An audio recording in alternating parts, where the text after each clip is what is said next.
Everybody.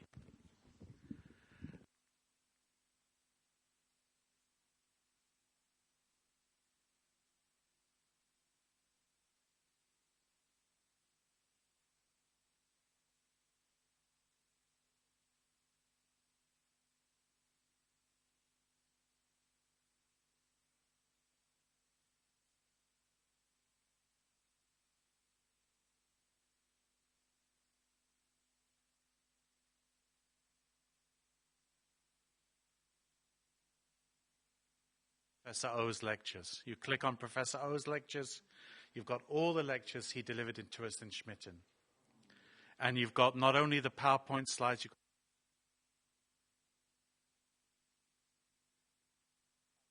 driving here this morning, driving in the car, I had my earphones in, and I was listening to one of the lectures with the earphones in the car, driving, just listening to it. I didn't bash into anything, I got here safely. And it was uplifting and very helpful to prepare. So please, please, please, my feeling is very, very much these lectures are so helpful, because in a short set of lectures it provides a complete framework, and it's centering on the great textbooks and teaching materials. That's what it's centering on. And as you know, Father's explanation is very clear. When I go to the spiritual world, where will I dwell? I'll dwell in the textbooks and the teaching materials. Of course, Father will dwell with Mother, no question about that. And of course, Father will dwell, let's hope, also in us and in what we manifest. But actually, most profoundly, Father's, in a sense, embodied in the Word. So he left the 8 great textbooks and teaching materials as his absolute legacy through which he lives. So this whole teaching is centering on that, and it's like a complete overview.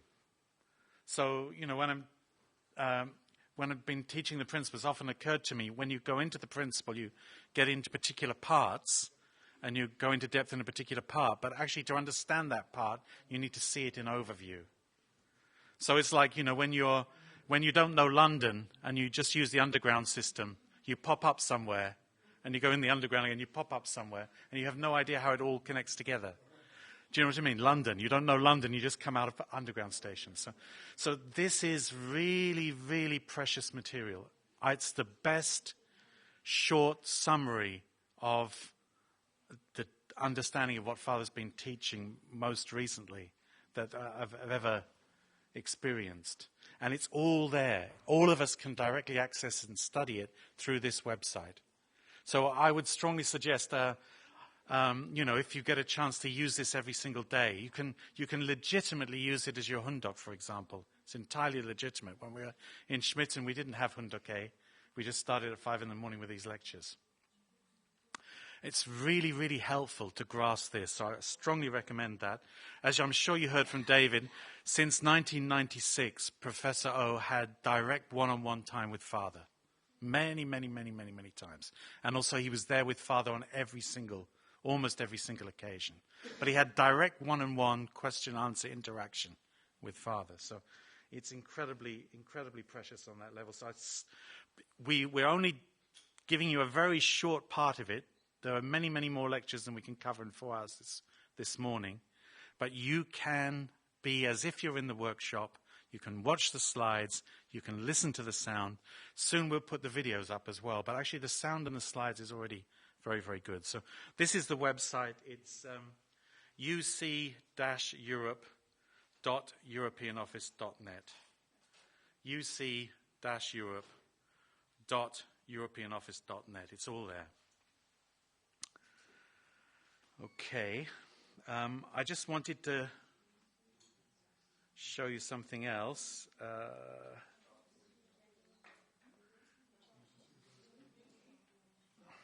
Look at these, everybody. This is amazing. This is that original document, right? Father's original Divine Principle document, handwritten by... Oh, it's gone to the beginning. Blast. Sorry. Okay, Shift F1. Oh, it's gone to the beginning again.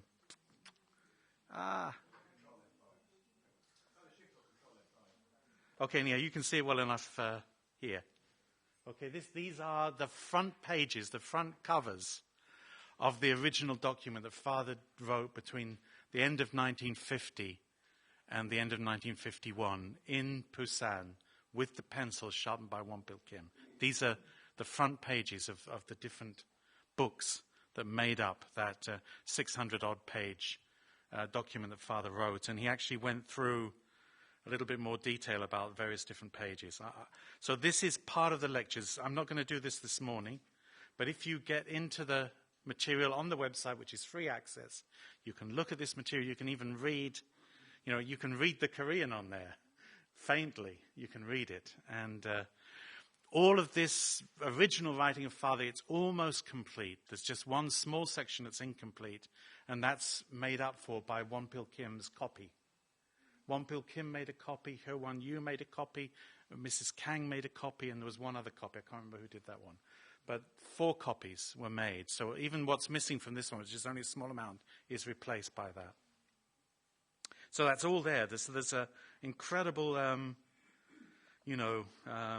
treasure trove, absolute golden treasure trove of material there.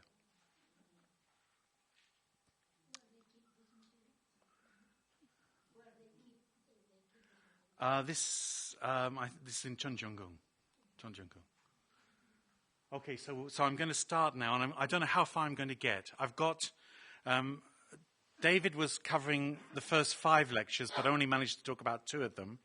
I'm covering the last 4 lectures, and I've prepared 3 of them, but I don't think I'll get through 3 of them. And even then, I've cut out some slides to try and get through. So this section, these last 4 lectures, was entitled The Foundation Day Providence. It's all about the Foundation Day Providence. So it's rooted in the previous material, but it's all about the Foundation Day Providence. So the first lecture was about the era of the God of night and the God of day. The God of night and day, unified. So I think you all have an inkling what that's about. I wrote this down. This is not from his lecture slides. This is just what I wrote from what he said. And it really helped me to get it together. So, of course, Father's been talking about this basically since 2011. Father started talking about the God of night and the God of day. Who's the God of night? The God of night is the internal God. The God who was there before the creation, but could not be seen, was not tangible, intangible God, intangible original God. And I think you're all aware of Father's explanation. Father has, of course, very clear explanation. God is the being of heart, so therefore God has to have an object, right? This is the most fundamental understanding Father conveyed, because God is a God of heart, a God who wants to love, then absolutely God has to have an object, right? We understand that. So we understand that's why God created. But another way of understanding why God's created is because God has so much beauty within his own being, but he cannot taste it, he cannot touch it, he cannot relate to it because it's within himself. David was talking about that. You blink your eyes, you don't know. Your heart beats, you don't know, because it's part of you. So God cannot taste himself, his own beauty, his own love, all the beauty that's within God. So God created in order to substantiate outside of himself. And then through relating to the substantiation of himself outside of himself, God would be able to taste everything, and that would be his partner. So I've just been studying this morning, what's the core of that? What's the place where that's first substantiated? That's the place of absolute sex. That's the place where Adam and Eve meet in love, where they meet God, and in the first love on the wedding night. So that's also to do with this God of night and God of day. The God of night, the invisible God. The God of day, going back to the text up there, the God of day is the external God, the body of God. And it was to have been the perfected Adam and Eve. God would have related to all the rest of his creation through that perfected Adam and Eve, right? We know that. So also, of course, because the completion, in a sense, of the completion of the God of night is through the God of day. Do you understand? Do you understand that? The God of night, in a sense, is half of a partnership, isn't he? The other half of the partnership is the God of the day. So the the God of the night and the God of the day have to become the God of night and day. And then that is the completion. That's the completion. So as the God of day grows, what does that mean? It means Adam and Eve. Through the 3 stages, so the God of night also grows. So God is completed through Adam and Eve's completion, right? To become the God of night and day. So what's the most difficult, challenging point in that process towards the moment of Foundation Day? Because Foundation Day should originally have been the day that Adam and Eve, with God's blessing, met in love, in absolute sex, and God came down and dwelt with them in that place. That would have been the original Foundation Day. The most difficult challenge on the way to that is for Adam to reach the level, this is the text at the bottom, for Adam to reach the level where God can enter him and wear him as God's body or substantial form. Without reaching that oneness, Adam and Eve cannot progress to the next level. Do you catch that? So first of all, Adam, in a sense, had to fulfill the first blessing, right? He had to become completely one with God himself. And then, of course, what does Adam then become? He's the body of God. So what does it mean? It means the invisible original seed that is within God, invisibly. Do you understand? Because God's invisible being contains everything, which later on becomes substantiated. So the essence of God is the seed of God's true love, right? God's sperm. So God's invisible sperm becomes Adam's substantial sperm. And through Adam's substantial body, God sows his sperm through its substantial counterpart, Adam's sperm, into Eve, right? And that is absolute sex. And that is the Foundation Day. Do you understand? That's it. So purpose of creation and true parents. So what is then the purpose of creation, Adam and Eve? It's the completion of Adam and Eve's portion of responsibility. And when Professor O talked about, Professor O's not talking any of his own words. He's just studied, had direct access to Father, and tried to put it together so that we can actually catch what Father's been talking about all this time, which we didn't have that access to, or maybe didn't even have that time to study. So he said, what did God say directly to Adam and Eve? God directly said to Adam and Eve the 3 great blessings. And then later, God directly said to Adam and Eve the commandment. The 3 great blessings of the commandment. But originally, what he explained is the commandment is not necessary. The commandment should not be necessary.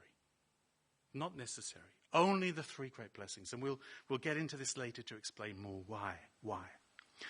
I'll just give you a little taste of it now, and it'll come back to it later if I get that far. Essentially, God gave the commandment to the archangel and to Adam and Eve, because God could see that everything could go wrong through the archangel. So until that moment, there was the 3 blessings. Once God gave the word to the archangel and then to Adam and Eve not to eat, that's the start of another point in a sense. It's already, there's the point of danger. So Father even explained, in a sense, we have to get back to the time before the commandment was ever given. Because once the commandment was given, what does it mean? It means something's already potential to go wrong. Do you understand? So God gave that direction to the archangel, not don't, and to Adam and Eve at that time.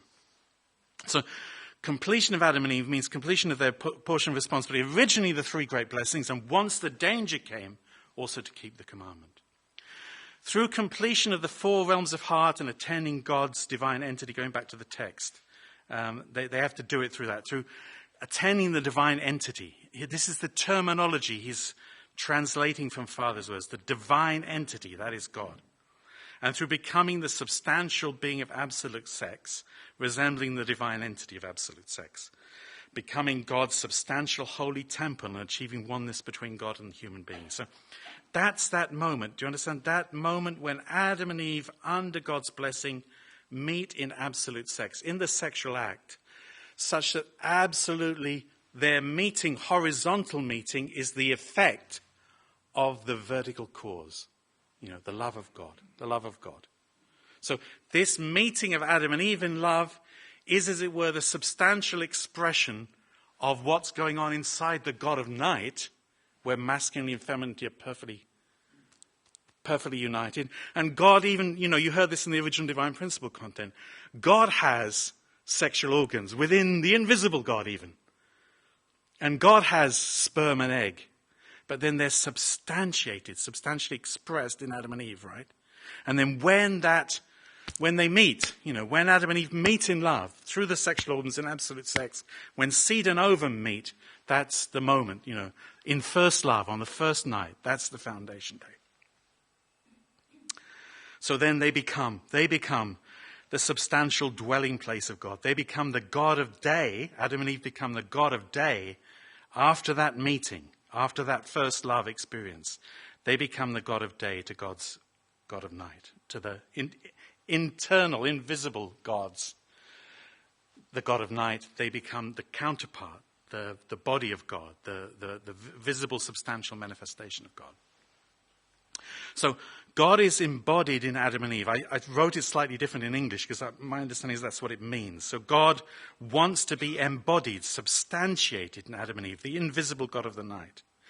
God is, and you've heard this already from David, the vertical owner of the sexual organ, and the horizontal owner of the sexual organ is your spouse. Doesn't belong to you. Belongs to God first. First owner is God, vertical owner. Second owner is your spouse. So God would marry. How would he marry? He would marry through being embodied in Adam. So Adam would marry Eve, but what does it really mean? It means through Adam, God is marrying Eve. Did you hear this explanation? The last thing God made is the most wonderful and most precious. So what's the last thing God made? Eve. It's Eve. So who is Adam? Adam is the body that God is going to enter. But who's God's object partner? It's actually Eve. It's actually Eve. So God is going to marry Eve. So what's Foundation Day about? Foundation Day is the day that God marries true mother. Do you understand? That's that day. That's that day. It's what should originally have happened in Adam and Eve had they fulfilled. So the first love of Adam and Eve is also God's first love. In fact, when he explained more about this, he explained that God would taste it first, as it were. And he went quite a bit into explaining what Father's been talking about recently. Father's talking about the temperature of lovemaking. Have you heard that Father talks about this? The temperature of lovemaking. And Father goes into some explanation about different levels of temperature. But the Professor referred that to here. He said, ultimately, God wants to experience lovemaking at a temperature of 120 degrees. So it sounds like, impossible. How, we'd be burnt into a cinder. But somehow, there's this intensity of interaction. And Father talks about this, and David referred to it. Professor O wasn't saying that we only have sexual relationships 4 times a year. Don't misunderstand. He's saying that we should, in order to sustain our relationship, have this thunder and lightning, 120 degrees interaction, that would sustain us and bind us together in love. So that's referring to that. So the first night of their love, Adam and Eve's love, would have belonged to God because God is the vertical owner. And what does that also mean? Of course, the children born would be born of the seed and the egg of Adam and Eve meeting, but behind that is the invisible seed and egg of God. Do you understand? So they're born not just of the substantial seed and egg of Adam and Eve, because that substantial seed and egg of Adam and Eve is but the day of the God of the day to the God of the night. Do you understand? So they're born of the seed and egg of God of night and the seed and egg of God of the day. So they become the children of God's direct lineage. And you remember also David's lectures, he's explaining blood lineage, very, very important. What does it mean? It means you have the divine mind. It means God is dwelling in your mind. It means God can speak his language directly to you. Directly to you. And then you have to put it in practice in your life. And then on the basis of the practice in your life, then you can teach it to your children. That's what Adam should originally have done. God would have spoken directly to Adam, directly to Eve, and then would have practiced in their life. And then they would have been able to explain it to their children. So, we of course, need to be reborn we can't be physically reborn. Remember, Father talks about this so profoundly. We have to be reborn through the realm of the heart on Foundation Day. In a sense, what is very clear through these presentations is, before Foundation Day, this place has not been made. So everybody born before Foundation Day has not been born truly. Because Foundation Day is the first love meeting between Adam and Eve where God comes down. Do you understand? That's the beginning of Chonel Gog. That's the beginning of God's world. That's the origin point. So everybody has to be reborn through receiving the blessing and the benediction prayer of true parents on Foundation Day. That's the explanation. Even, everybody, true children, everybody. Because we haven't yet had the starting point. So, of course, we need to prepare for that Foundation Day. How do we prepare for that Foundation Day? We're trying to remove from ourselves every single trace of the fall.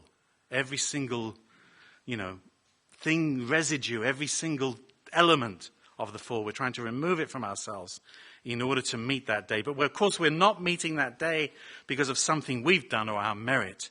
We're meeting that day because of grace from true parents. So, because Adam and Eve fell, what did it mean? It meant that God could not marry. Do you understand? It meant that their first love, God was not there, was he? God had no part of their first love. God did not come down. It was not his substantial expression. It had nothing to do with him. Actually, what we understand is Satan, Lucifer, substantiated. Adam became his body. And Lucifer sowed his seed into Eve through Adam, right? That's what happened through the fall. So it didn't belong to God at all. So what does it mean? We've been marrying, we've been having children all down human history, but God never married. God never had his first love. God has remained the lonely bachelor all down human history, waiting for the day to be liberated. Liberated. How can God be liberated? Only by the person who understands what God originally intended to do. Do you understand? Only because Father understood what Adam and Eve should originally have done, does Father know what wasn't done. And that starting point for God's world never took place. So Father's been working to finally establish that at Foundation Day and be able to, give God, take God out of his bachelorhood into his marriage and into his first love. So, of course, there have been many stages in that. Then I've skipped some slides here. He went on to explain about how Father understands his own status as the one born as the Lord of the Second Advent, born as the Messiah. So he went through an explanation explaining that when people first started teaching the divine principle, they didn't teach the whole divine principle at all. David already explained this to you. The content that's in that original divine principle text that Father wrote was never passed. Many parts, of course, a lot of it was passed, but many key points were not passed. In one sense, some of the most essential points were not passed because people wouldn't have been able to receive it. So this emphasis on absolute sex, which is the core truth of all the truth, was never passed. It wasn't expressed like that. So, also in the same way, he explained that Father's own identity and origin was not expressed clearly. And by word of mouth and by that type of way, people understood that maybe Father wasn't born free of original sin and somehow grew up and then somehow, when he met Jesus, he got some anointing or received something and so on and so on and so on. But he expressed that Father couldn't talk freely. And Father said this himself. He says it in the autobiography. If I'd said everything, they would have killed me. It would have been the end of my life. I couldn't have lived and said it. So I didn't say it. So just, you see all the dates, we're going to have, there's many dates in the text, and they're all referring to particular occasions when Father spoke. So those dates are from 2009 to 2011, right? So Father's expressed in that more recent period, I was born without any trace of the fall. I was born unrelated to the fallen blood lineage. I was born without original sin. I was born as the direct Son of God. I received God's heavenly seal from my birth. So it's very, very clear. Father is not, assuming that position after his birth or later. Father was from birth, as Adam, as Jesus, completely, with the divine mind, completely belonging to God's blood lineage. So true Father will continue, and this I wrote just from the notes, the little bit underneath there, the bottom. True Father will continue to live through the Word, and of course through true Mother, and through the Abel and the Cain children. Abel children meaning his own, the true children, and Cain children meaning us, after he goes to the spiritual world. That's, of course, provided we live according to the Word. Also very clear, the status of true parents is not transferred. There is only one true parents. There's only one origin. The origin is the origin, will always be the origin, and there's no other origin but one origin. So in that sense, true parents don't have successors, do you understand? There's no second true parents or third true parents. There's only one origin.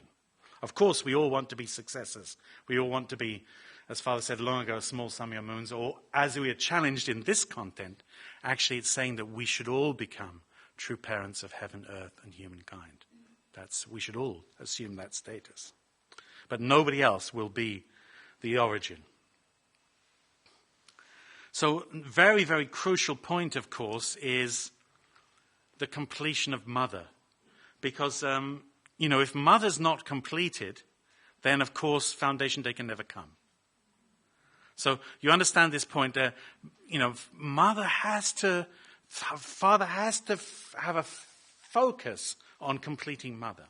So, he explained about this. So, he explained, if you have an absolute subject partner, then that absolute subject partner, an object partner will come to meet it. So the original absolute subject partner is, of course, God.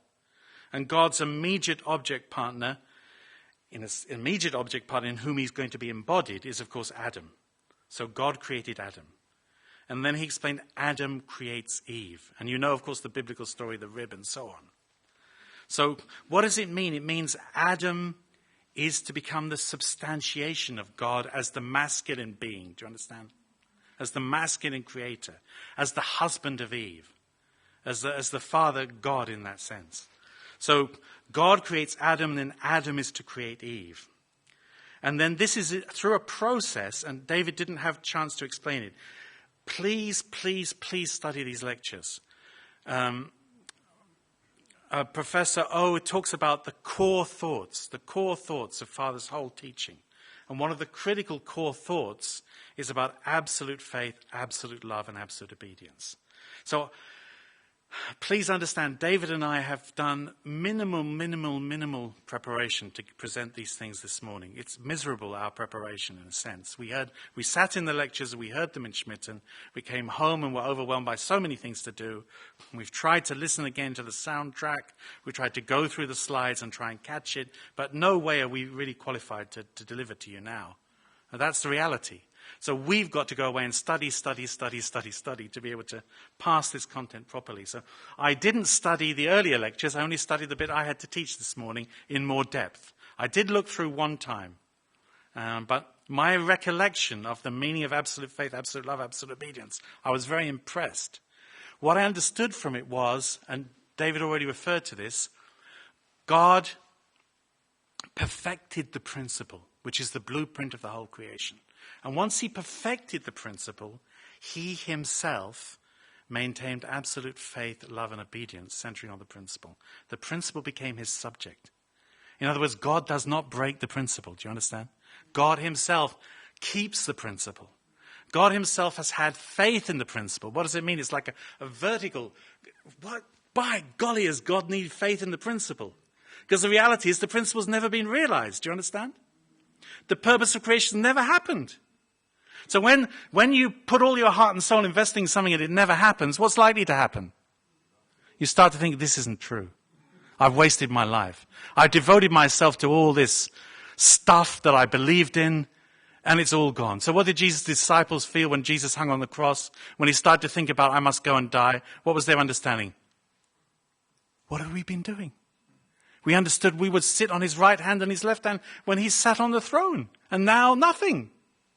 So God has had to have absolute faith in the principle, do you understand? God has had to absolutely know what he originally intended and that he will never rest and never cease until it becomes reality. So absolute faith is that absolute confidence in the principle. What's absolute love is that you will love. Is you will, do you understand? If absolute faith is, the origin, division, union, action. Absolute faith, as far as I understand it, it's like the origin. You absolute faith in the principle. Then absolute love, that's the give and take bit, the division bit. Do you know what it means? You devote your life, you give and take, you invest in people, you invest and you forget, you invest and you forget, and you invest and you forget, and you invest and you forget. That's love. Absolute love. And what's absolute obedience is the bottom of the origin, division, union, action. It's the union. It means you substantiate the result that the principle said will come out through your love and total investment until it becomes living reality. Do you understand? So in a sense, Father's devoted himself to that to get to Foundation Day, to make the origin, to make the starting point, to fulfill the responsibility, human responsibility. So that's absolute faith. So God followed absolute faith, love, and obedience. Adam has to follow absolute love, faith, and obedience. Absolute faith, love, and obedience. And then Eve also has to have absolute faith, love, and obedience in Adam. Or in this case, mother in father. Do you understand? Father had to have absolute faith, absolute love for God, absolute obedience to God, wanted to substantiate what God intended originally. And then mother has to have the same attitude towards father. Okay. So in order for a mother to be completed, she has to restore the three mistakes. What are the three mistakes? He referred to Eve's original mistake, Jesus' mother Mary's mistake, and the father's first wife, first true mother's mistake. Need to be restored. Father talked about that in 1997. And mother should achieve, first of all, absolute oneness with father. Actually, Father declared that took place in 2003 at that time, at the time of their holy wedding in 2003. And she should then move on to become God's substantial being. So absolute oneness with Father, and then actually herself become God's substantial being. And we will look at that in more detail in a minute. And then on the foundation of that, so in her own right, if you like, not through her relationship with Father, but in her own right, she should become the absolute substance of God as his feminine manifestation. And then that enables the proclamation of the ultimate unity of true parents to be made, which Father did make in June of 2010. So also what Professor O clearly explained to us is all the things that we're studying now about what needs to be done, what needs to be completed. Father has completed it. So probably you all watched now this last prayer of Father when he went to the hospital for the second time and he said a prayer there holding Mother's hands and he expressed everything's completed. Everything's completed. And of course Father's been saying that now, for a couple of years. Father's been talking about everything being completed. So this is the process of true mother's completion. So I don't know, can you all see that? Anyhow, I can't go through everything in detail. I'm already, anyhow, time is flying. So, but you can understand through this, can't you? Father's life course. Father's life course as the Messiah, then becoming the true parent, and then ultimately becoming the King of Kings. So in that process, Mother's part of that is that in that period, Father's standing as the Messiah, so that's from 1960 towards 1977, and then actually basically until 1991, because I don't have a pointer here, I don't think it's got a pointer, but can you see that under the date, the third one up which crosses the yellow line, is 1991. So it means basically for 30 years, that role is still being played out in a sense. And what's mother's position then? She's actually in the daughter's position and the younger sister's position. So if you wanted to put it in a sort of visual image, it means she's following behind father, right? During that period. And then it mentions also, that, for example, she didn't have any financial ability whatsoever. And, these various different stages, also comments that are there. So fundamentally, I won't go through it all now, but, through Mother's speaking tours, do you notice it says comment there, start of the speaking tour, 1991, July 1st. July the 1st, 1991, what's that? This is Day of God's Eternal Blessing. This is Chil Il Jol, right? This was the declaration of Chil Il Jol, Day of God's Eternal Blessing, 1991, 1st of July. What's so significant about that day? Because Father said on that day, Mother reached a new level. Of course, that's also the day we became what? Father declared tribal messiahship. Of course, Father talked about it before, but the era of tribal messiahship began on the foundation of what? On the foundation of Mother entering into a new stage so that Father and Mother together could stand as the true parents. So please understand in this, Father's progress is dependent on Mother's progress.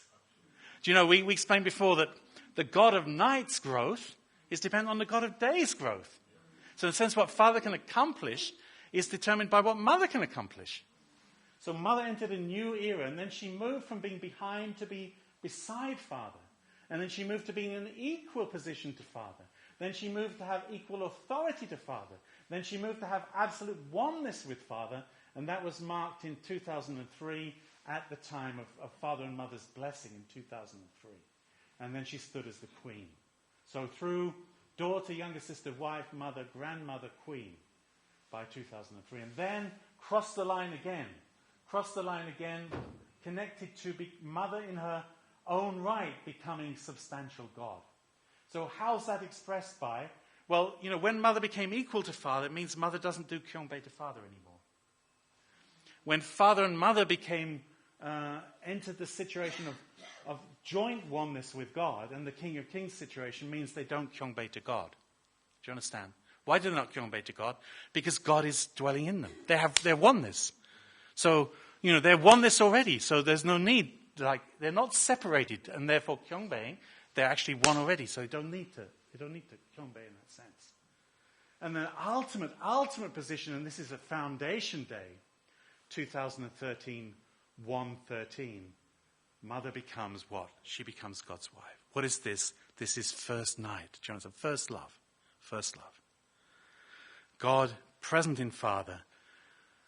Absolute sexual relationship with true Mother. This is the meaning of it. This is that expression of complete oneness. So that's Father then taking Mother to ultimately what God originally intended, at the beginning of creation when God envisaged his object partner, Eve, as the ultimate creation.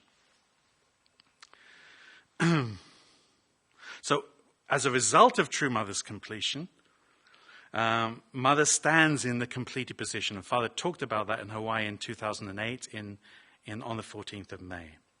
Also, what does this mean? It means the completion of the Trinity. It means God is the Holy Father, true Father is the Holy Son, and true Mother is the Holy Daughter. She's not the Holy Daughter following behind the Holy Son, do you understand? She's the Holy Daughter as the feminine substantiation of God in her own right, or as he puts it later, as an independent character. So you remember inauguration of the Able Women UN and the text of the speech, and Father's explaining women completely, absolutely equal to men. They're not existing, of course they are existing for men and men are existing for women, but absolutely independent being in their own right. This connected with this course of mothers. So also, of course, the result of Mother's completion is that the coronation ceremony for the realm of the liberation of God could take place. And this was that coronation ceremonies that took place. Do you remember in 2009, Father did it on the 15th day of the first month, and then he did it again on the 31st, which was, if I remember correctly, that was God's Day that year.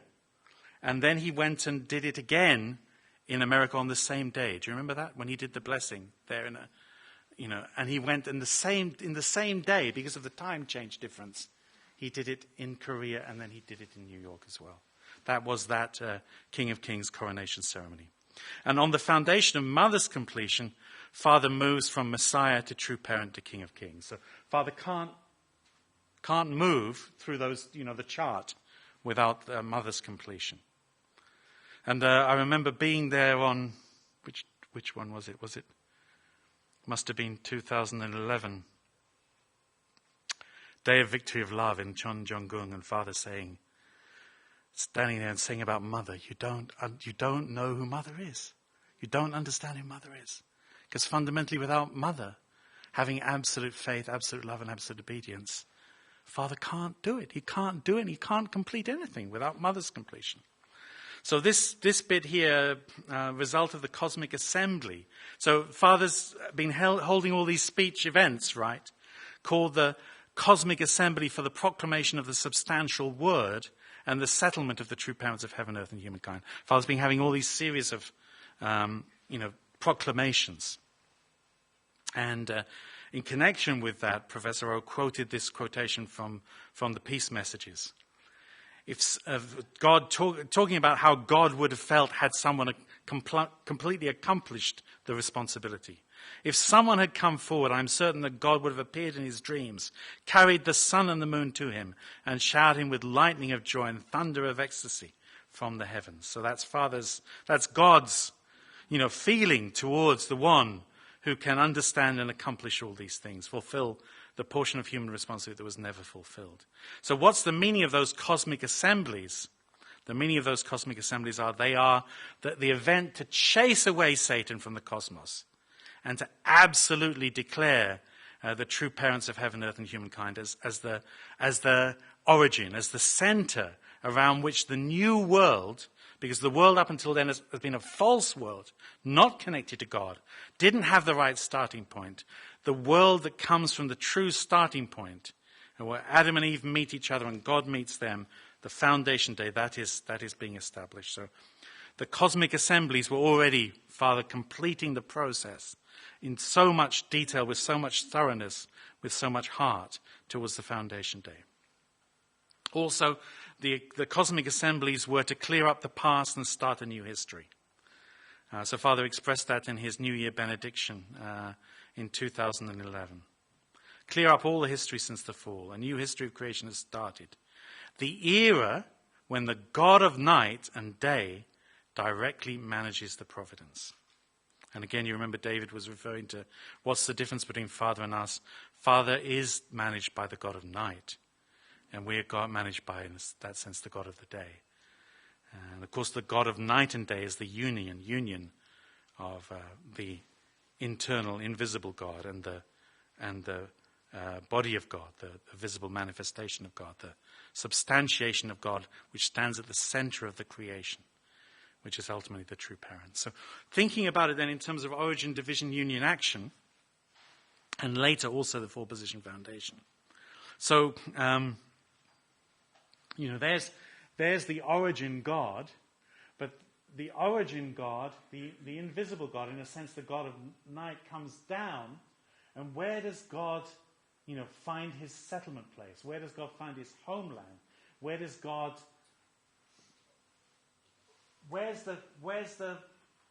preparation, which is the growth of Adam and Eve, coming to its fulfillment?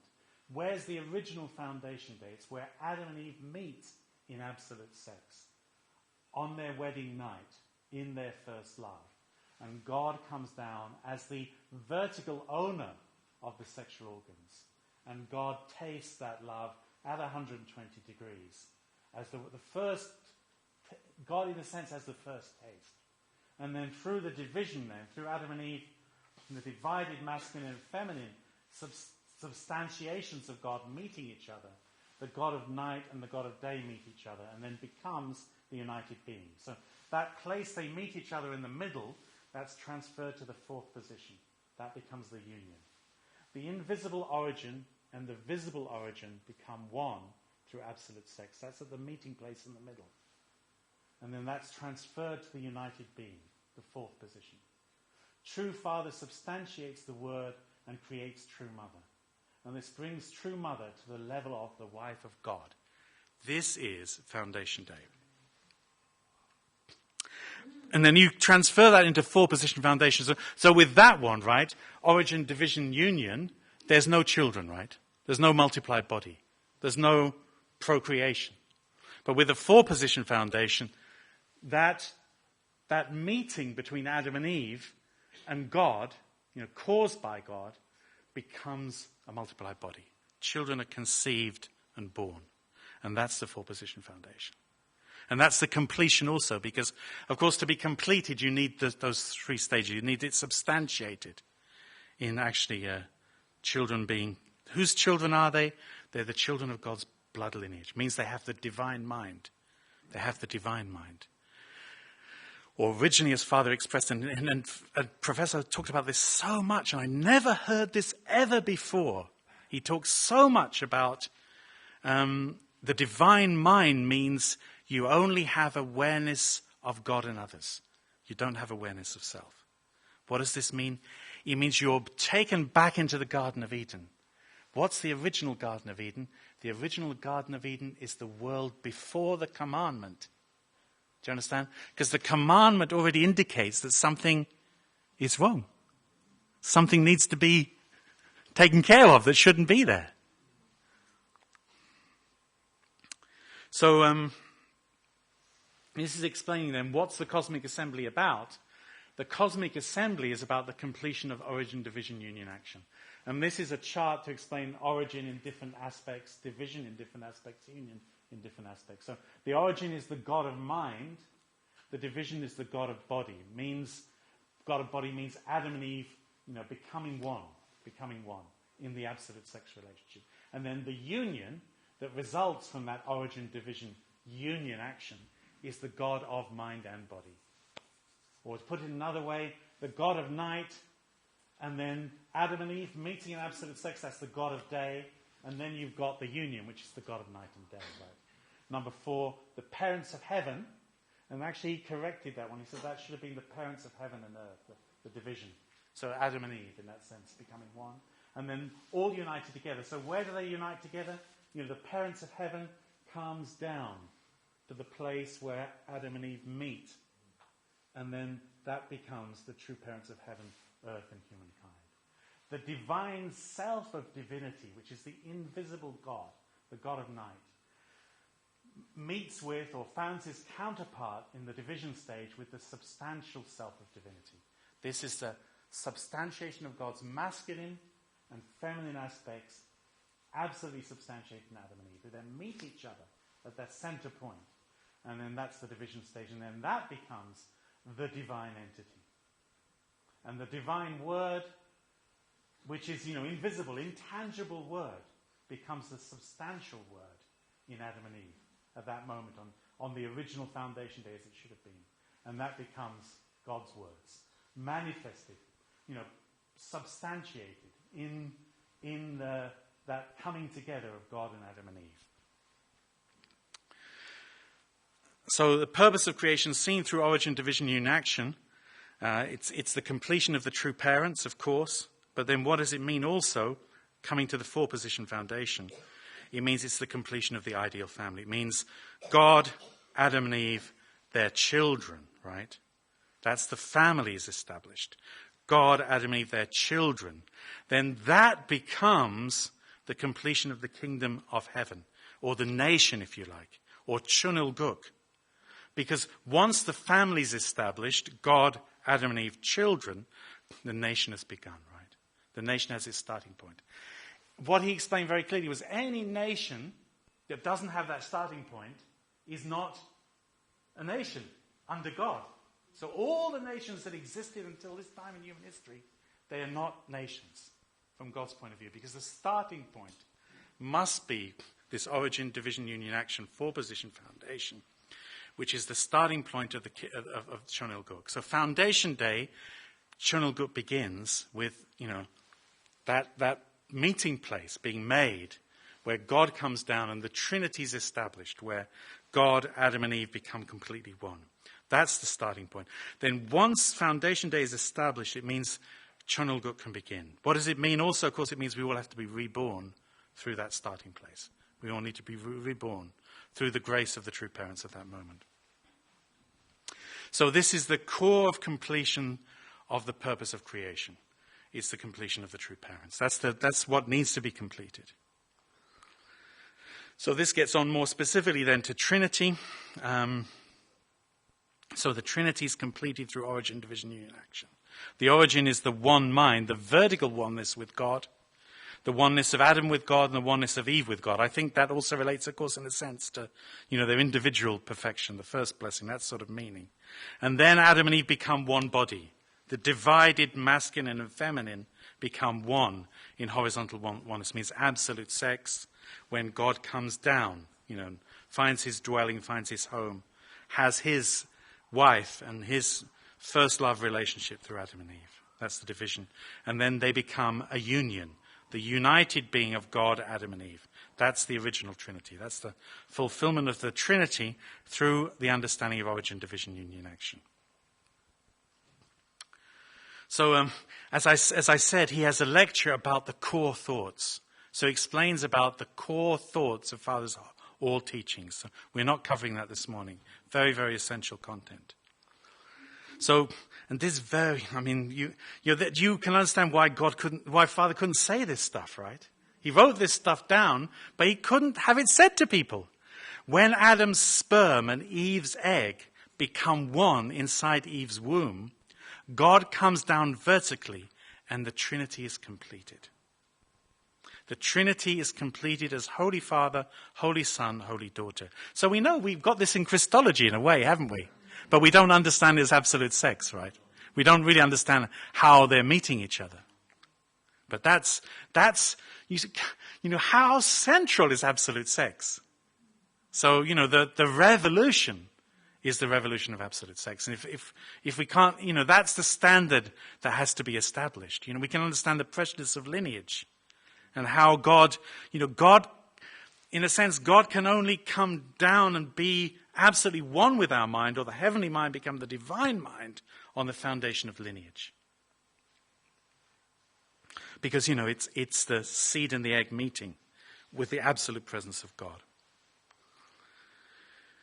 So the Trinity is completed through realizing the core thoughts. So if you go and study the lectures, you can see the lecture he gave about the core thoughts. And that includes that content about absolute obedience, absolute love, absolute faith, absolute love, absolute obedience. So Father declared the Trinity had been substantially completed.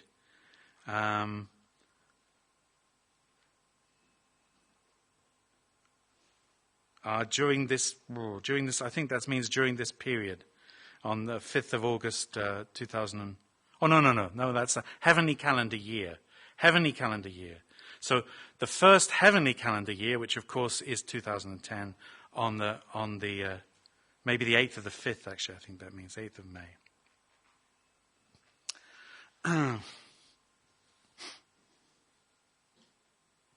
How are you managing?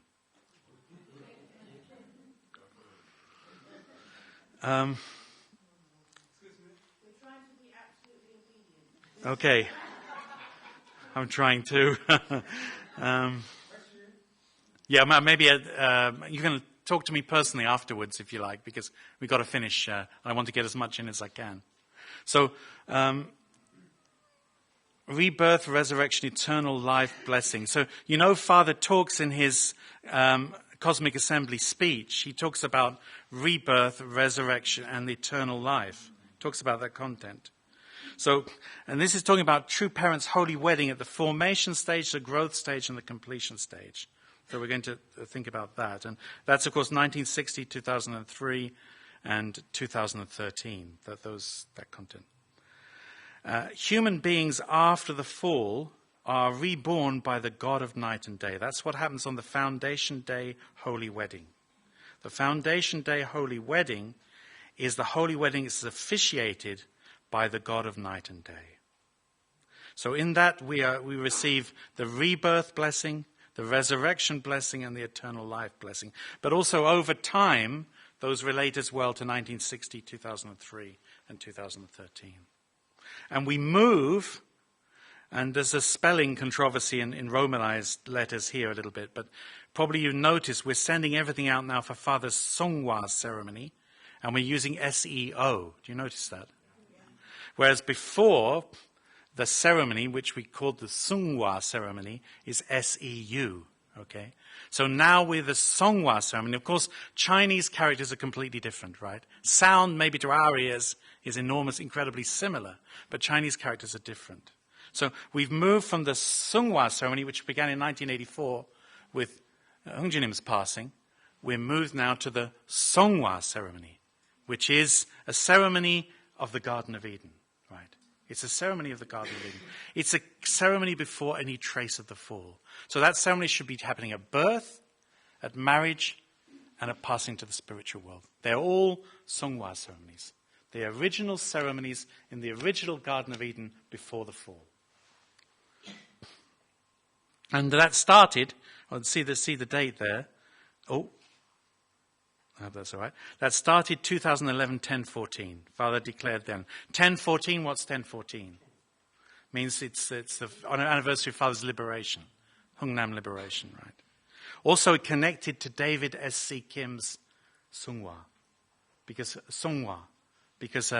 Father had the first Songwa then for David Kim, the former president of the UTS, yeah?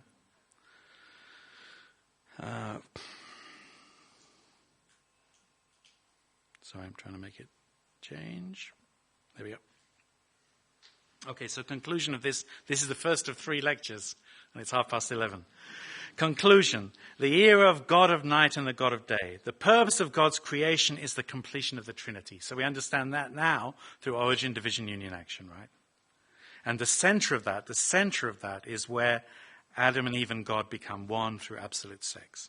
God's providence of salvation is chobudeuksam, means that everything must be completed the third time, the third occasion. So origin, division, union in that sense, it comes from that everything should be completed the third time. Of course, also it means this is the third Adam, this is the Adam, Jesus, Lord of Second Advent. So the era of the God of night and day is completed through the completion of the Trinity. And that is the beginning of the era of God's direct dominion. Because it's the origin, it's the starting point. The foundation day is the starting point for God's kingdom. Without that starting point, there cannot be God's kingdom. Because that was the original purpose of creation, right? Original plan of God was Adam and Eve would come together, absolute sex, first love, and that would be the start of heavenly family. Heavenly family is the foundation for the heavenly nation. So there can be no heavenly nation without foundation day. That would have been originally Adam and Eve's foundation day, but now true parents are trying to reestablish, restore, recover, complete the whole process of restoration, and it will be marked by foundation day. So that means it's the era of the harmony and unification of the spiritual world and the physical world. And it's the era of the harmony and unification of God and humankind. And in that era, when God makes a determination, nothing is impossible. You know, Father's words there on that. So we should greet that day. We should greet the foundation day with limitless gratitude, limitless glory, and limitless praise to the true parents, because we didn't know anything about it. We knew nothing about it. All of theological history knew nothing about God's original purpose. They didn't understand about absolute sex. They didn't understand about the God of the night and the God of the day. They knew nothing of it whatsoever. So they didn't know how to save God. They didn't know how to liberate God. They didn't know how to make the origin. So, let's give limitless gratitude, glory, and praise to the true parents. And let's become the true I and then the true we. And Father talked about that in 2001. So I put this little note at the bottom. It's my note.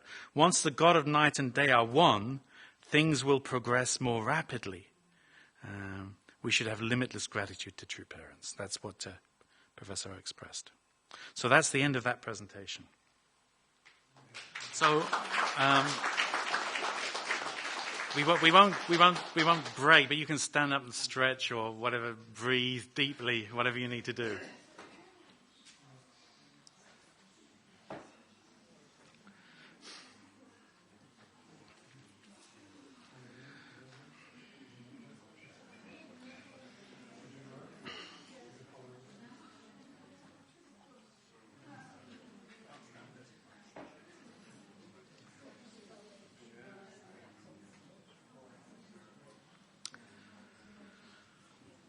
Oh, don't go away, because I'm going to start again literally in 30 seconds. If you have to, of course.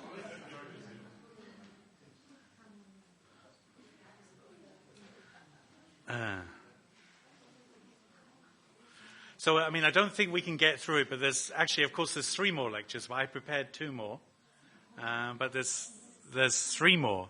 The last one is actually about the free ideal world. The free ideal world. Wow. Free ideal world. So all these treasures there, you just got to click on the website. And you've got treasure. Okay, so let's carry on. So this is, of these 4 lectures, this is the second one. And they're all about Foundation Day, right?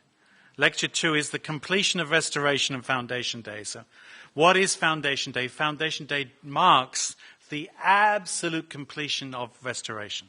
Everything's sorted.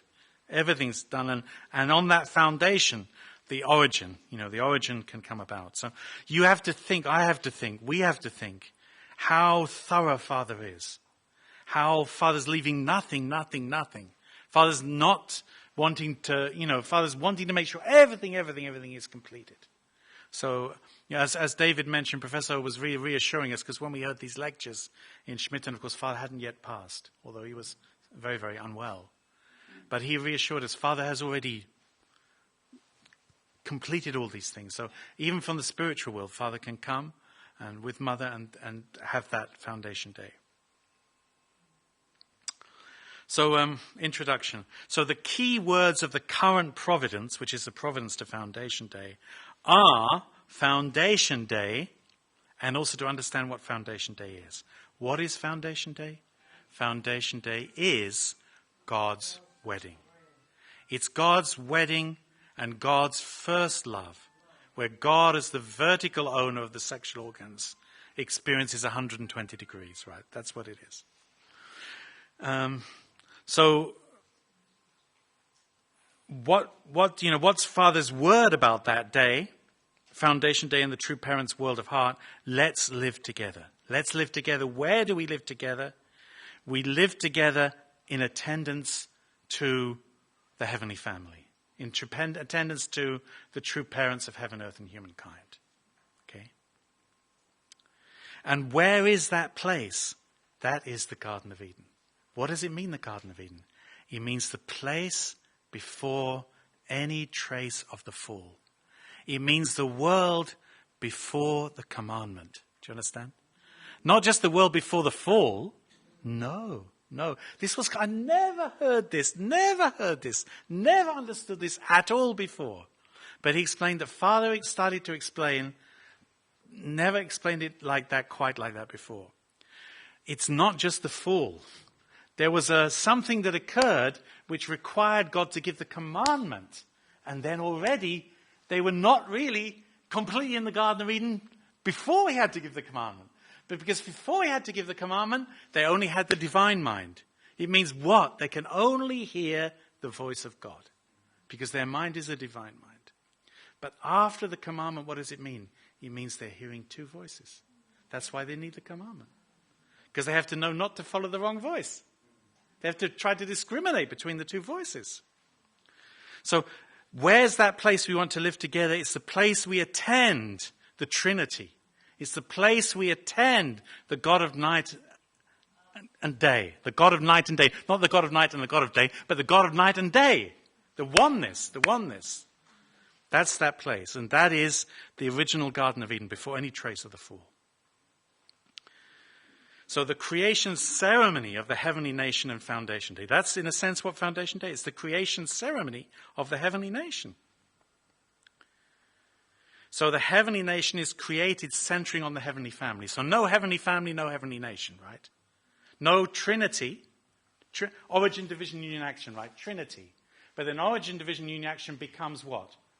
You complete origin, division, union, action, and then you move to the four-position foundation.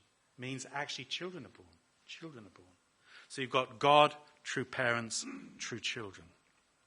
What does that mean? It means you've got the heavenly family. The heavenly nation is created centered on the heavenly family. No heavenly family, no heavenly nation. Heavenly nation is the expansion of the heavenly family. Heavenly family is the heavenly couple up there, the heavenly parents, and the heavenly children. The heavenly nation is the heavenly family and the blessed families. So what does that mean? Heavenly family and blessed families, these are Abel and Cain in relationship to one another. Heavenly family Abel, blessed family is Cain. What is the heavenly nation? It's the world of order centering on the heavenly family. So we've lived in disorder. Human history began with disorder. There's been no order because there's been no foundation day. There's been no origin. There's been no absolute sex. God has been a bachelor. God never married. God never took a wife. Nobody was born of God's blood lineage. Everybody was born of the devil, Satan's blood lineage. There was no nation. So to set up the nation, we need that place of absolute love. We need the foundation day.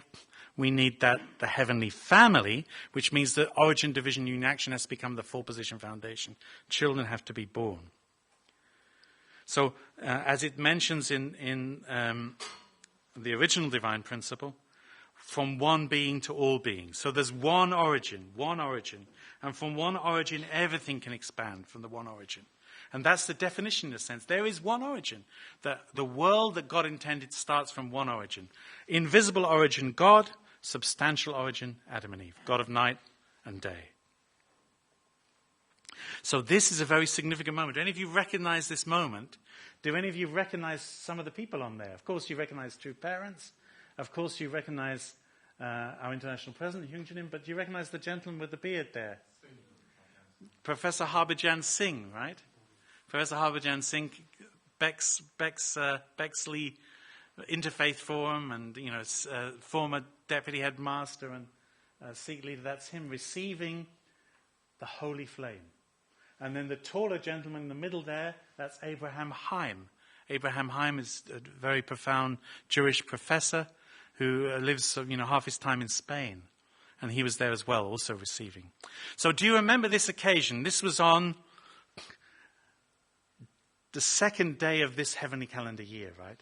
So, first day of this heavenly calendar day, God's day took place. The next day is called what? What's the next day? Holy day is Day of Victory of Love. Day of Victory and Love, they'd prepared in the chobudeuksam a ceremony. And they were going to have it was an interfaith ceremony, right? They were going to have holy candles and holy salt. And it was all prepared, everything was organized and so on. And then Father arrived, do you remember hearing about this? And he just remade it all. Forget everything you planned.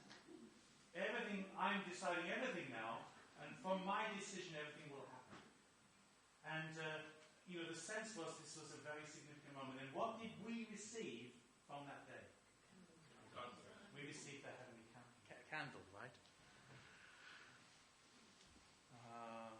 I just want to get in my bag, I've got the notes, I think.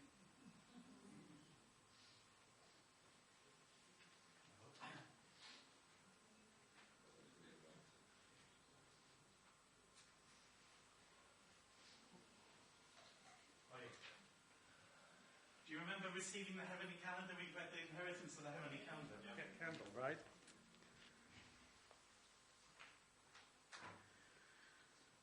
So this was when that took place. So on the occasion of True Father's 93rd holy birthday, True Parents' golden wedding and jubilee year, and True Mother's Gohi, 70th birthday, and in preparation for Foundation Day, on the 13th day of the first month in 2013, True Parents proclaimed This is what Father named that ceremony. It was going to have a different name, but he gave it a new name.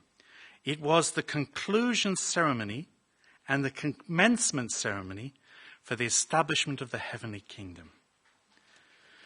And what Professor O translated is, this was the time to hand over the heavenly nation creation holy candle and the heavenly nation creation holy salt. So Father was already doing that on this event. That's why absolutely Father had to take it, because he and Mother, standing as the true parents of heaven, earth, and humankind, as God of night and day, they had to be the starting point, because this is the starting point of the new nation. While through this proclamation ceremony, bequeathing to all blessed families the holy candle for the establishment of the heavenly kingdom, true parents emphasized that all humanity should attend the heavenly family and live upholding one tradition, one lineage, and one life of resemblance of God. So one tradition, one lineage, one life of resemblance of God. According to true parents' word, this is to commence the ceremony to bequeath the holy candles for establishing the heavenly kingdom for all blessed families. Please make sure all blessed families, without exception, take part in this ceremony. From Father's words, from now, first, from true parents to true parents' children, everybody should return, centering on this place. The reason we're holding this rally is to observe this time to hold a conclusion ceremony and a commencement ceremony, a foundation ceremony for the establishment of the heavenly kingdom. Nobody else here can take responsibility for this ceremony but Father. There is one fire, not two. One light, not two. There is one candlelight as well. You must receive the flame. You must receive the flame, the grace, and the fire. All blessed families must unite as one, centering on this flame. In light of this tradition, true parents' blood must be connected to them. You should connect with this candlelight and live in attendance to the heavenly family. For innumerable generations, you must make sure that this candlelight is not extinguished.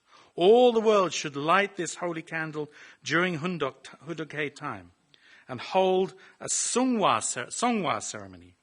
Only then can it become the heavenly kingdom of liberation and complete freedom within the realm of Sabbath for 8 generations. As it says in my speech, that is why you must resemble that one tradition and that one lineage. You should set the candlelight and inherit this candle. The representatives of the religious denominations should, centering on this flame, place them in their churches, in their nations, and the world, so that the flame is not extinguished. Hundoke should be held while the light of this candle is continuously burning. So this was amazingly, I wrote that, huge significance. He didn't have that on his slide.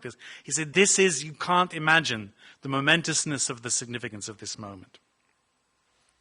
So Father gave to Hyungjinim, to International President gave it to the religious leaders. Originally, the plan was the religious leaders would come with their candles and they would light their own candle from the candle. But no, absolutely not, no. I give to Hyungjinim and Hyungjinim gives to them. Because that's the setting up the correct order. So, in a sense, all of human history has been disordered. It all comes from the wrong order. It all comes from the Archangel's initiative. It all comes from Adam being the embodiment of Lucifer and having the sexual relationship with Eve. It all starts from the wrong place. So this is re-establishing the correct order. So correct order is very, very important. You can understand that, how important order is. No correct order, absolutely doesn't work. So what is the heavenly nation? Externally, the heavenly nation is the fourth Israel. Means more like political entity. Internally, the heavenly nation is Chonolguk. Religious aspect. But of course, to make the nation, the religious and the political, as Sungsang and Hyungsang, as mind and body, should meet together, should come together. And Foundation Day should be the start of the substantial Chonulguk. So of course it will be the start of the substantial Chonulguk. But you can, and fathers absolutely, set all the conditions for that to be. But of course you can imagine that it has to substantiate itself more substantially. Surely it's clear to us all that ideally, this should be the nation. And the religious and the political should become one in that nation, right? So ideally we can imagine this should be the unified Korea. And it should be a nation, religious and Chonulguk and Fourth Israel like united together. Ideally like that. There has to actually be that substantial expression. Actually, in the final lecture, which I won't get, I won't even get to the third one, I don't think. But in the fourth lecture, he talks about the free ideal world. And he explains, in that world, the religious and the political have to be united together. They actually have to be united together. But he talks about that also as something that Father hesitated to talk about. Because, you can't talk about those things until you have enough foundation. You can't talk about that until you have a position of, a certain powerfulness, to be able to say those things. Otherwise, basically, everybody wants to destroy you because you're threatening the evil sovereignty. So Father didn't talk so much in those sorts of terminologies. But ultimately, he explained it's a bit like, in that final lecture, he refers to, because Father referred to the Vatican. So in the Vatican, the Pope is externally head of state. But internally, he's, in this role as, God's representative, internal religious role. So Foundation Day is the start of the substantial Chonulguk, which is should be the unity of both aspects, ideally. Chonulguk is the era of realm of victory of the independent country. So he emphasized this. It means that country is not under the influence of any of the countries that didn't start from there. So all the other nations, they have their foundation days, but they don't belong to God. So that nation has to be a completely independent nation. And it's the age of unification of one il, and one il means the one nation belonging to God. So the internal and the external nation, is just notes I put on the bottom, should unite in an independent nation. Ideally should be the unified Korea, where the true parents of heaven, earth and humankind hold the authority. The Foundation Day is the origin on which all must be built. So the Foundation Day is that beginning point. But from that beginning point, of course, everything still has to be built into the heavenly nation. So the Foundation Day is the start of a nation, but what's that nation? It's the place where two become one. Two become substantially one. So we understood that, didn't we? It's the division stage of the origin, division, union, action.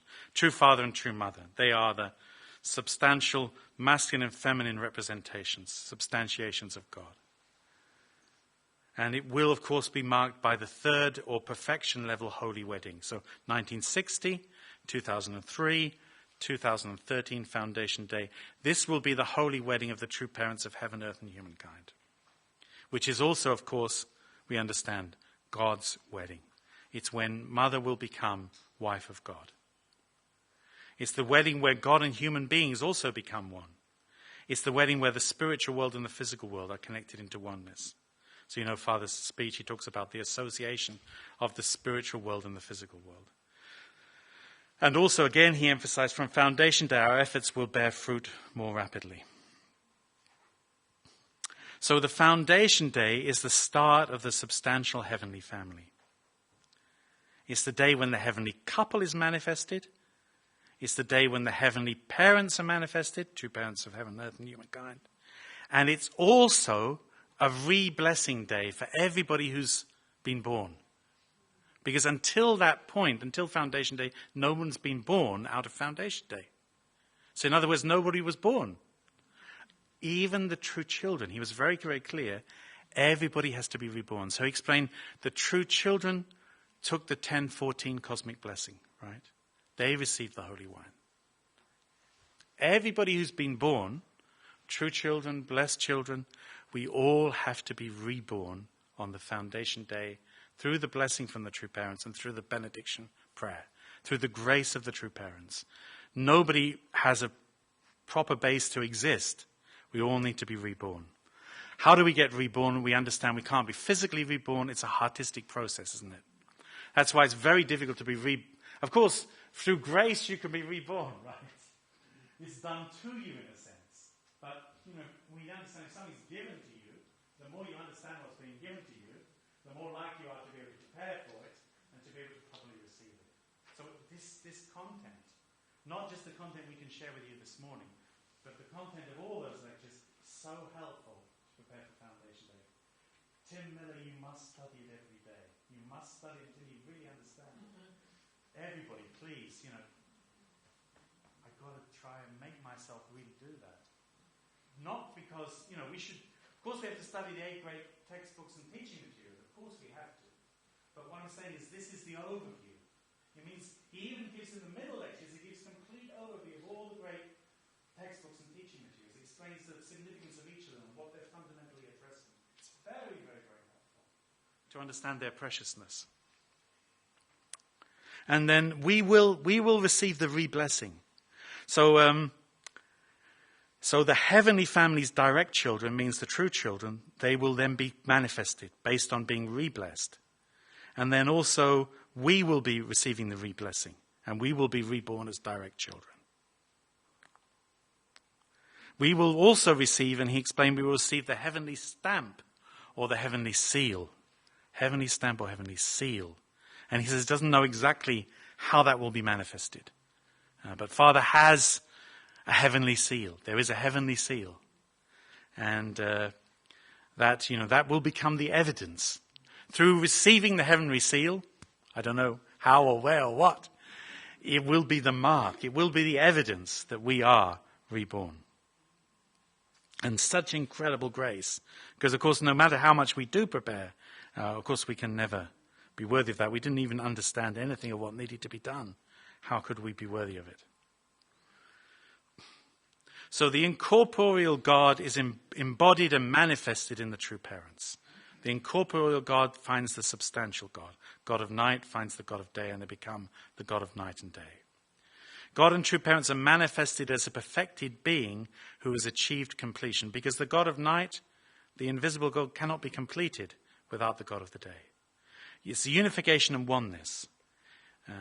So Father had a ceremony in Hawaii just such a short time ago. I suppose that was May time in our calendar. On the 3rd month of this year, the heavenly calendar year, on the 26th day in Hawaii. So Father, so recently, Father had the 20th anniversary events for the Women's Federation. Then he went with Mother to Hawaii. And then on that foundation, also we got it correctly from Professor O's content.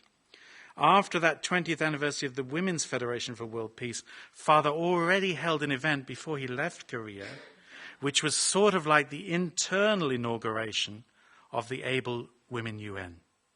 So he came back, and the last big public event Father had on the 16th of July was the inauguration of the Able Women UN. But before he left for Hawaii, he already internally did that.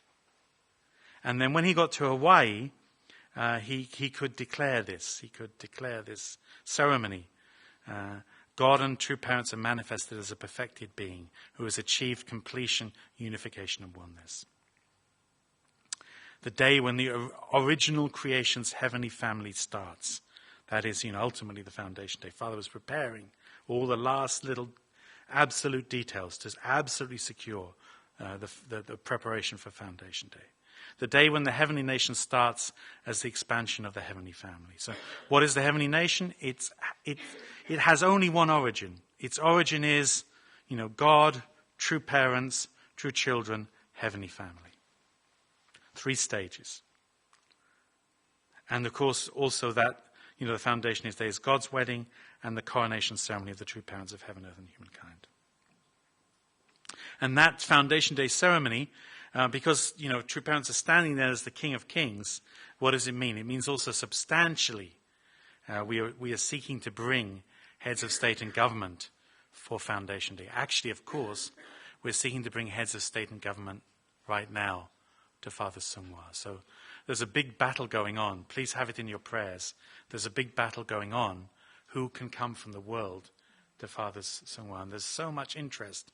For example, the current Prime Minister of Albania is almost agreed to coming. And there's so much interest from Mother and our leadership in Korea, all there trying to make Father Sungwa as significant as possible, that a current head of government is potentially coming. Of course, there are others. I mean, I understand the Prime Minister or the President of Mali is coming, and maybe one or two others, but there's not very many of them. So it's very significant because, of course, this is the correct order. It's representative. It's a substantial manifestation of the world coming into order. That's why it was so significant. Do you remember when Daniel Philip, the Solomon Islands Prime Minister, came and bowed down with his cabinet in front of Father? It meant so much to Father because it's a substantial expression of this process.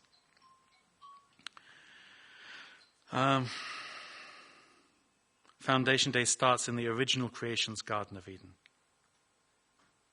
So what is Father seeking to establish through all these ceremonies, all these proclamations, all these processes that Father understood need to be made to enable Foundation Day to take place? Father's doing what the first and the second Adam couldn't do. Father's doing what no religious founder ever did, no path they never went. The way that's never been gone. Nobody in the entire human history has gone that way. It can't even be understood through the providence of restoration. Why? Because Foundation Day is not to do with the providence of restoration. It is to do with the origin of the new beginning. It's the world after the completion of restoration. It's the way pioneered by the true parents who came as the third Adam.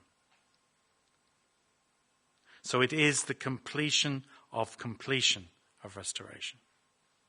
The completion stage of the completion stage of restoration. The absolute completion. So hence Father's prayer, And this is this diagram about this very interesting. And this whole lecture focused around this content, actually. It was very interesting. Professor O continuously referring back to this. So this is a diagram to try and explain. So, of course, we can't be certain exactly that the commandment was given at the age of 14, but approximately at that age. So from the age, Adam and Eve, from the age of 1 to 14, they only had what he called, in the earlier lectures, he used the expression recognition for others.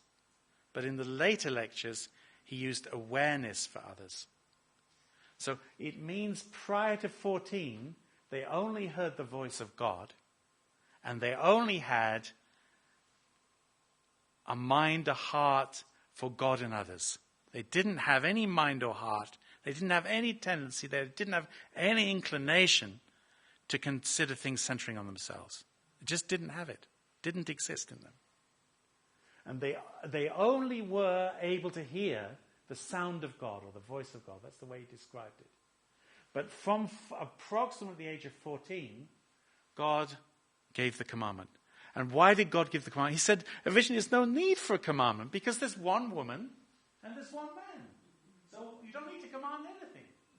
If they want to establish their relationship as husband and wife, they just need to go to God and say, God, and as soon as they're, as soon as they probably, he didn't say this, presumably the explanation is once they feel that, God will say to them, yes, or God will say to them just a few days, or God will say to them just whatever God would say, and then God would bless them, and then they would come, and absolute sex would take place, first love would take place, and God's heavenly family and nation would begin.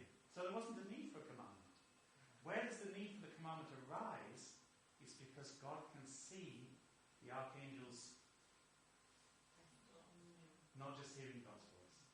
He has a voice in himself which is to do with recognition for self, or awareness for myself.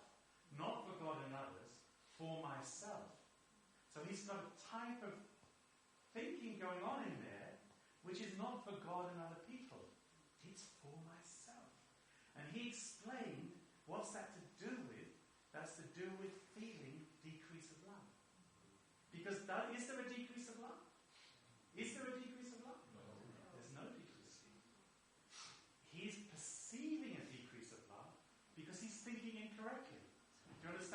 Oh, sorry. He's perceiving sorry, they need the microphone downstairs. He's perceiving a decrease of love because he's thinking centering on himself. There's no decrease of love. Did God plan the archangel will get less love? No part of the plan of God. He went on to explain also in these presentations, he explained this whole thing about after Foundation Day, what's a task of the true parents? Or what would have been Adam and Eve's task? There are only male angels, right? Only male angels. God made only male angels. After Adam and Eve are completed, Adam and Eve will create female angels. This is Father's explanation. And he went in, if you listen to those tapes, you look at those slides, because all these things which we couldn't catch, he's explaining it all, right? He's explaining why God, the angels were there long before Adam and Eve, from the very beginning of creation. But they could not, they were created earlier, but they will not complete earlier. Do you understand? So the order of creation is not the same as the order of completion, right? Do you understand that point? Yeah. Order of creation, angels created first, then everything else, then finally Adam, then finally Eve, right? But the order of creation is not the same as the order of completion. So what would ensure, absolutely, angels cannot complete? They're only male angels, right? Adam and Eve must complete as the God of day to the God of night, to make the God of night and day. And then the God of night and day, through Adam and Eve, will make the angels partners.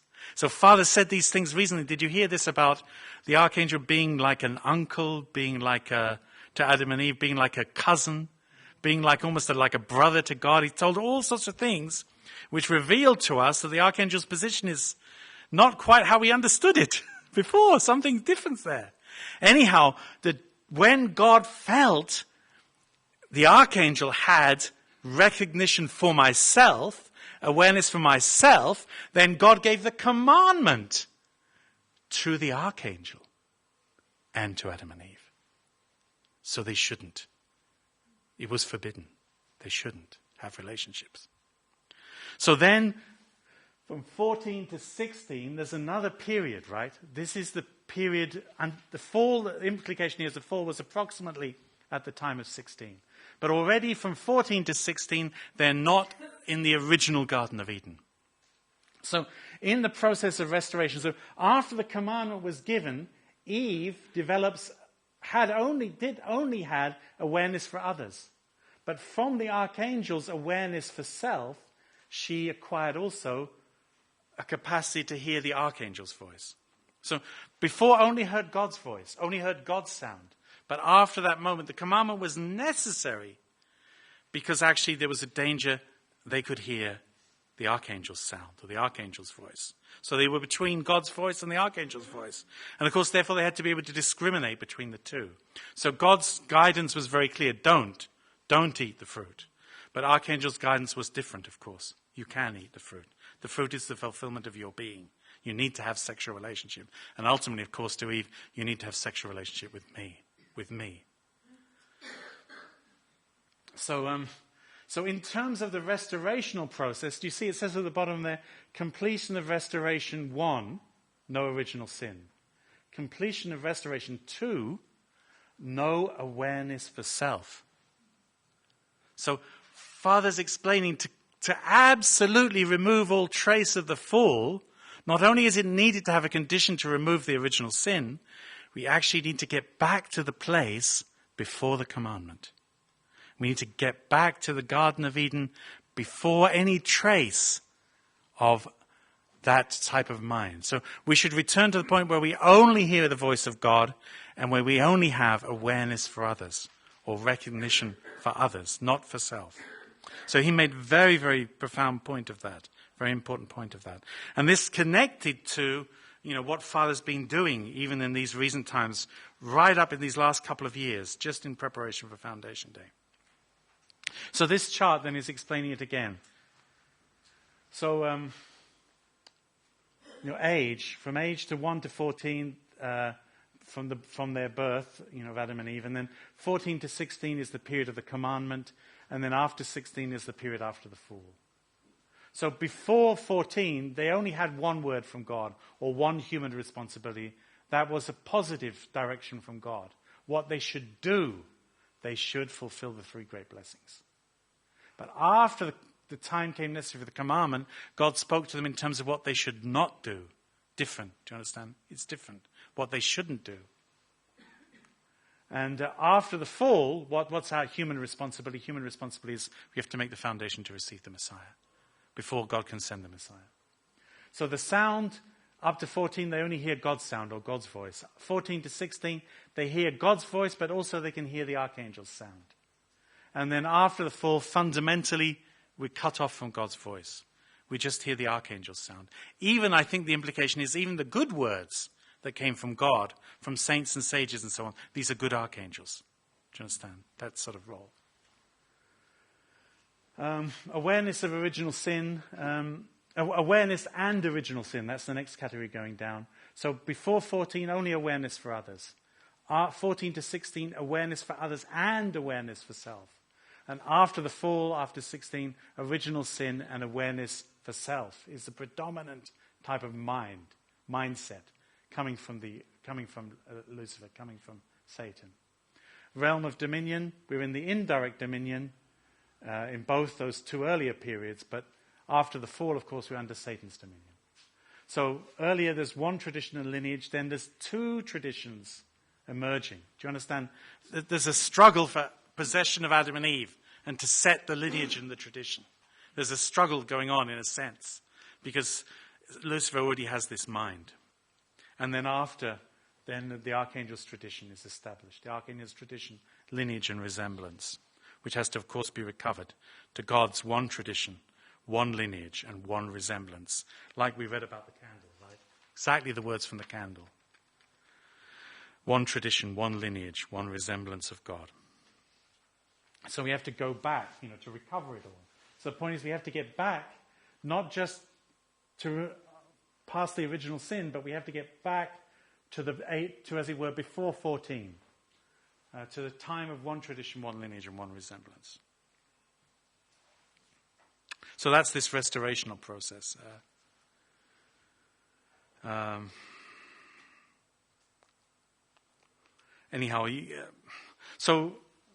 Again, relating to the same time periods in Adam and Eve's growth and development. So the original providence is the ideal of creation. And then already we're into some sort of restorational content between 14 and 16 because God's given what they cannot do is he's trying to recover something which is already heading in the wrong direction. And then, of course, after the fall, Providence of Salvation. So then that's the period... sorry. Right. No, I think this is a restorational diagram, so it's going in the opposite direction.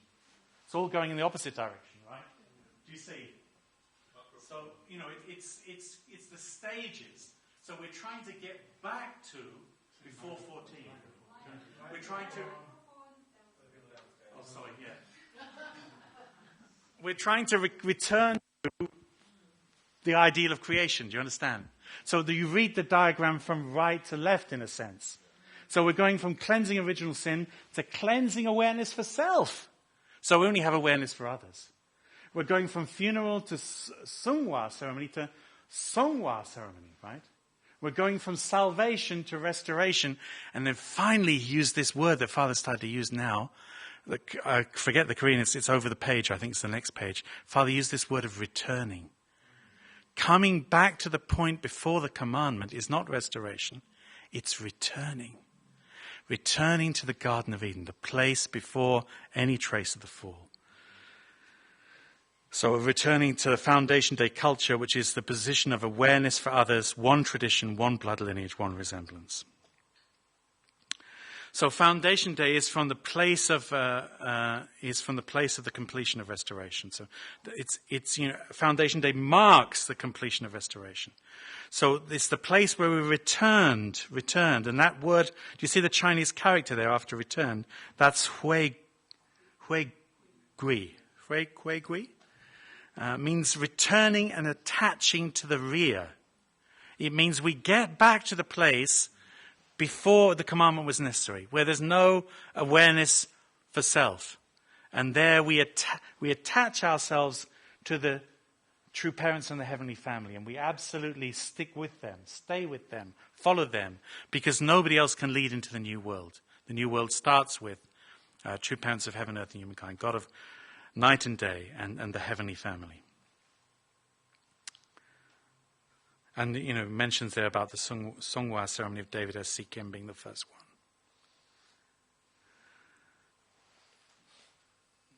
And so then this is talking about proclamation of the final completion of the true parents. And Father made proclamations about the ultimate unity of the true parents. And this, Father refers to this in his speech, in his Cosmic Assembly speech, 3:25 a.m. in Las Vegas. Do you remember this? Is the second occasion Father refers to in his speech, 2010, 15th day of the 5th month in the heavenly calendar, 3:25 a.m. Father made this proclamation of ultimate unity between father and mother. Very, very important. So this is mother reaching the point. Do you understand? Do you remember father's progression is dependent on mother's progression? Because mother has to come with him. So this marked the point of absolute total oneness between father and mother, and then absolute total oneness between true parents and God. And mother entering this stage where she has, independent substance as the feminine expression of God. And that was the final completion of the Las Vegas Providence. And anyhow, I'm going to go a little bit quicker now, if I may. Also connected to the fact that Father could declare Korea as God's homeland, which of course he does it in the Cosmic Assembly's speech, right? So, 2000. Anyhow, Father then, on the basis of that, could declare Korea as God's homeland and have the world assemblies starting in July of 2010.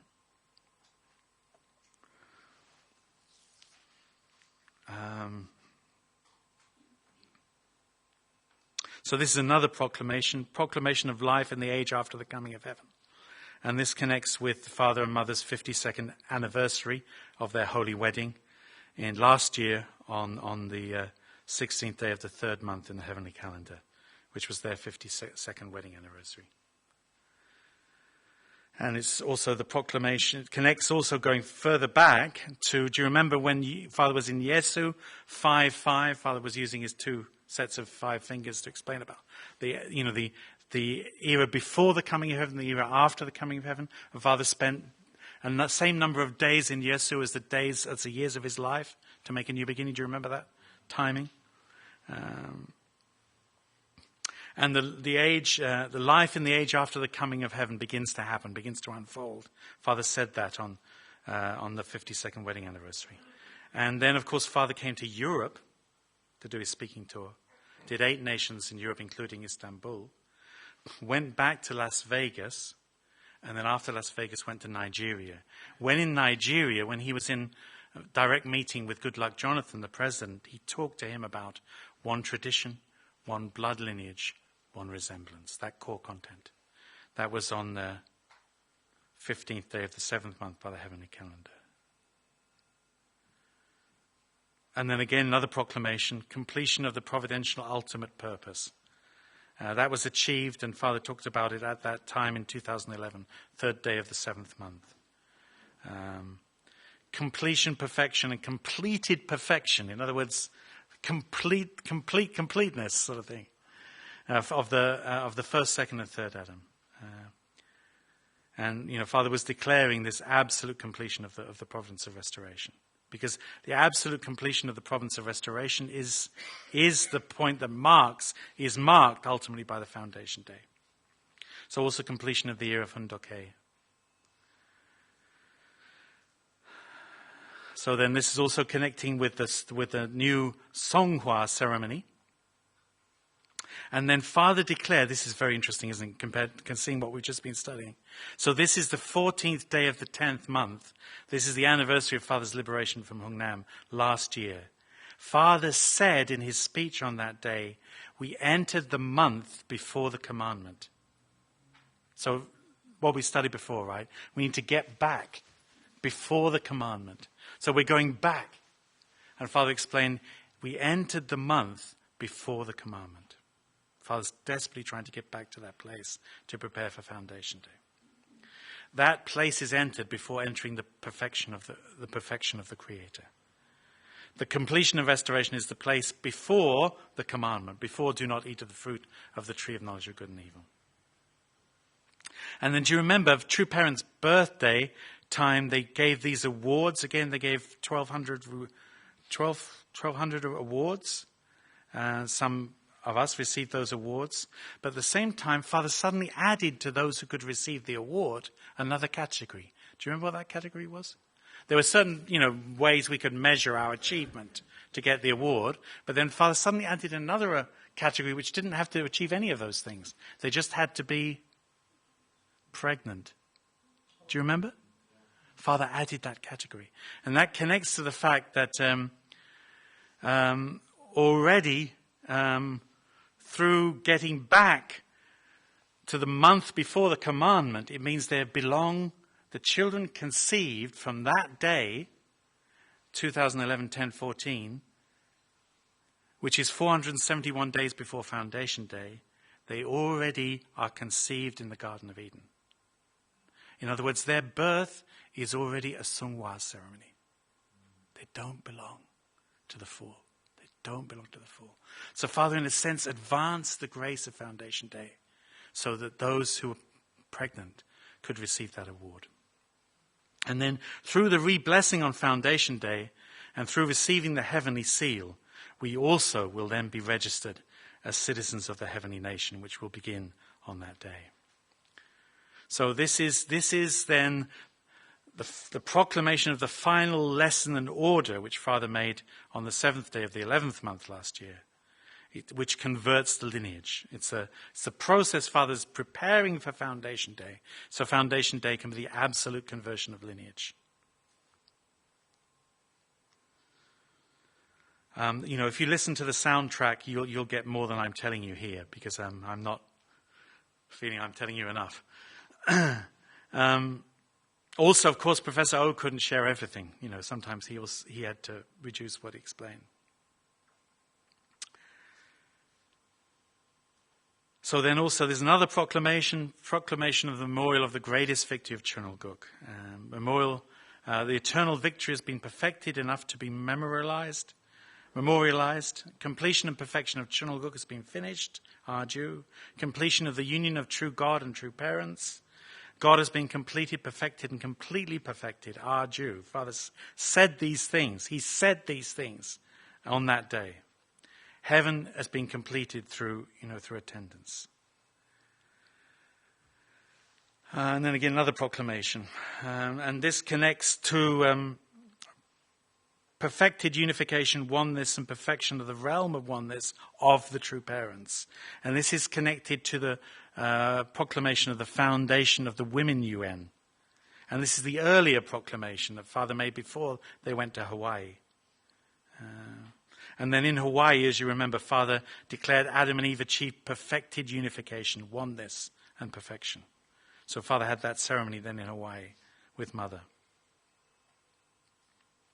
And also very, very, very importantly, and Professor O emphasized this, very, very important is the part that Hyungjinim and Kukjinim are playing in this. Because there also needed to be a condition of unification of the Cain world and the Abel world. So actually their unity, Hyungjinim and Kukjinim's unity, is a crucial, vital condition also for this unity between Cain and Abel on that level. And then also connecting it as well, and in the final lecture he talks more about this, connecting to as it were, the restoration of the UN. Because Father originally, of course, post Second World War, when Father had this understanding within 7 years, maybe it would have taken 7 years to reach Foundation Day. Maybe 52 should have been Foundation Day. That period would have been very connected to Father's connection to the United Nations and influence on the world through the United Nations. So, as Father explains at the Able Women UN speech, that United Nations could never stand because it was compromised through the compromise in the Cold War situation between the democratic nations and the communist nations. So the UN could never escape the realm of Cain because it was compromised. Didn't unite with Father, but was compromised because of the Cold War situation. So it could never stand. It needs to be, restored, recovered. And that was Father and Mother in Hawaii with that one of those proclamations there. The perfection of the realm of oneness on the third day of the third month. This year. So then, proclamation of the ultimate completion, perfection of the cosmic assembly. So again, he explains about that. And, in the content in these lectures, and if you listen to the audio, you can understand all this content. And, these are actually from Father's words. Father said on the 22nd day of the third month, he said, Samyam Moon, this is the point 3, and Hak Jahan, who are the true parents, return to the place of completion and restoration. And he said this makes everything pure and offers everything to God. And God has recovered the authority of Creator. So then true parents stand as the absolute Lord.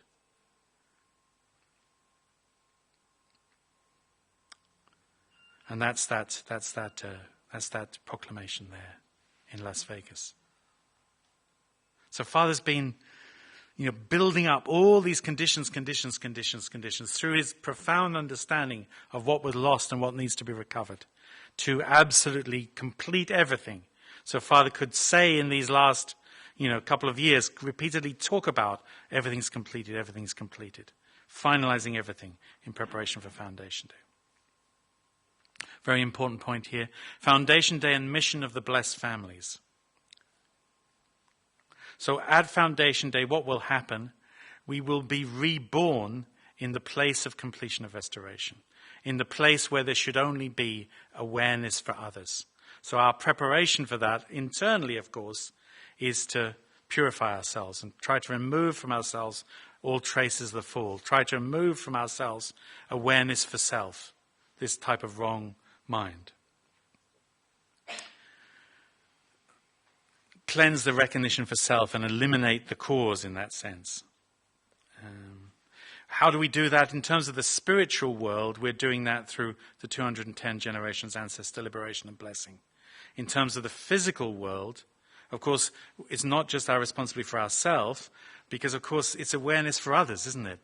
So it means we are in this position, as Father expressed in his speech, do not forget you have responsibility to liberate the family, the tribe, the nation, the world. So our awareness should reach out to our tribal messiahship responsibility. We're not going to attend that event for myself. We want to actually demonstrate our intention to give that. We who are unworthy, we who don't have a right to receive it, but are receiving it by grace, we want to share that grace with others. So we want to fulfill our tribal messiahship mission. In that place, then, we will only listen to the sound of God's voice.